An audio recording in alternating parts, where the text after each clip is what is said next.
Welcome friends to my channel fun with cooking. आज करेला का एक सिंपल सा रेसिपी आप लोगों के साथ शेयर कर रही हूँ। बनाना बहुत इजी है और बहुत टेस्टी होती है। गर्मी के दिनों में करेले का ये वाली सब्जी से रोटी चावल बहुत अच्छी तरह से खाया जाता है। तो चलिए शुरू करते हैं।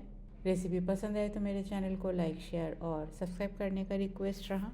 2 बड़े साइज़ का करेला को मैं मोटे मोटे काट लिया और ऊपर से जितना बीज दिख रहा था सारे बीज को मैं हटा लिया। अंदर वाला बीज है, अगर इसको हटाने जाऊं तो करेला का शेप चेंज हो जाएगा।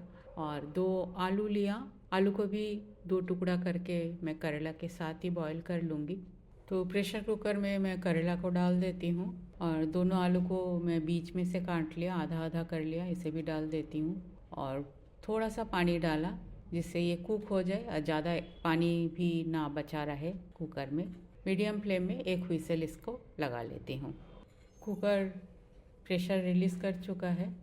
करेला और आलू को मैं बाहर निकाल लेती हूँ। पानी बहुत ही कम है पर इस पानी को फेंकना नहीं है, इसे भी यूज़ कर लूँगी मैं आगे इसी प्रोसेस में ही। करेला परफेक्ट कुक हुआ है, गला नहीं है पर नरम हुआ है। आलू का भी छिलका उतार के मैं छोटे टुकड़े कर लेती हूँ।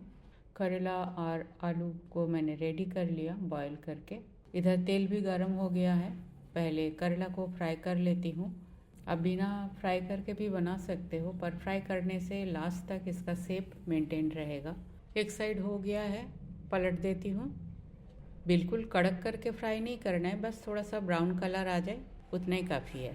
दूसरे साइड को भी मैं इस तरह से पलट के फ्राई कर लेती हूँ। फर्स्ट बैच का करेला मेरा फ्राई हो गया है, इसे बाहर निकाल लेती हूँ और बाकी जितना है उसको भी इसी तरह से फ्राई कर लेती हूँ। बाकी करेला डाल देती हूँ और तब तक आलू को भी छोटे छोटे टुकड़े में काट लेती हूँ।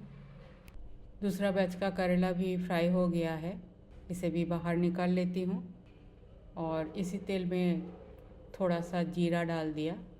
जीरा के जगह आप 5 फोड़न भी डाल सकते हो। चॉप किया हुआ लहसुन डाल देती हूँ और एक प्याज को स्लाइस करके रखी थी उसको डाल दिया और अपना स्वाद अनुसार थोड़ा सा हरी मिर्च डाला। हरी मिर्च का पेस्ट भी डाल सकते हो या लाल मिर्च का पाउडर भी डाल सकते हो। इसे फ्राई कर लेती हूँ। नमक डाल दिया जिससे प्याज और लहसुन जल्दी फ्राई हो जाएगा। क्योंकि तेल बिल्कुल ही कम था, मैंने और एक्स्ट्रा तेल डाला नहीं। एक छोटा टमाटो को चॉप करके रखी थी उसको भी डाल दिया प्याज और लहसुन के साथ। इसे भी फ्राई कर लेती हूँ। फ्लेम को बिल्कुल लो करके कवर कर देती हूँ। 1-2 मिनट हो गया है, लीड खोल के चेक कर लेती हूँ। टमाटो लहसुन प्याज सब कुछ अच्छी तरह से फ्राई हो गया है। आलू को चॉप करके रखी थी उसको डाल दिया। साथ में डाल देती हूँ थोड़ा सा धनिया, हल्दी पाउडर, सब्जी मसाला, कश्मीरी रेड मिर्च कलर के लिए। मिक्स कर लेती हूँ। थोड़ा सा पानी डालती हूँ सारे मसाला को एक साथ मिक्स करने के लिए। थोड़ा सा पानी और डाल दिया और इसे अच्छी तरह से मिक्स कर लेती हूँ। मसाला अच्छी तरह से मिक्स हो गया है। अब डाल देती हूँ फ्राई किया हुआ करेला। मिक्स कर लेती हूँ। अब डालती हूँ सफिशिएंट पानी जिससे सारी सब्जी पानी के अंदर रहे। थोड़ा सा और डालती हूँ क्योंकि ये सब्जी थोड़ा सा तरी वाला होगा, सूखा नहीं होगा। कवर करके एक उबाल आने देती हूँ। सब्जी में अच्छी तरह से उबाल आ रही है। गरम मसाला पाउडर, नमक मैंने एक बार टेस्ट कर लिया, नमक ठीक है। इस स्टेज में आप चाहो तो टेस्ट करके नमक को एडजस्ट कर सकते हो। बस ये हो गया है। गैस बंद करके कवर कर देती हूँ। थोड़ा सा स्टैंडिंग टाइम देने के बाद सर्व करती हूँ। सिंपल सा करेला का सब्जी बनके बिल्कुल तैयार है। रोटी पराठा चावल सबके साथ गर्मी के दिनों में बहुत ही अच्छी लगती है।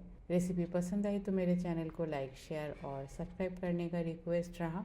थैंक्स फ्रेंड वीडियो देखने के लिए। आगे भी बने रहिए। होममेड हेल्दी सिंपल रेसिपी मेरे चैनल पे अपलोड होती है। पसंद आए तो फ्रेंड सर्कल में शेयर ज़रूर कीजिएगा। न्यू व्यूअर्स के पास मेरा रिक्वेस्ट है, अगर रेसिपी पसंद आई तो सब्सक्राइब करके जाइएगा। आज यहाँ तक ही मिलते हैं कोई और एक नया रेसिपी के साथ। तब तक के लिए bye, have a good day.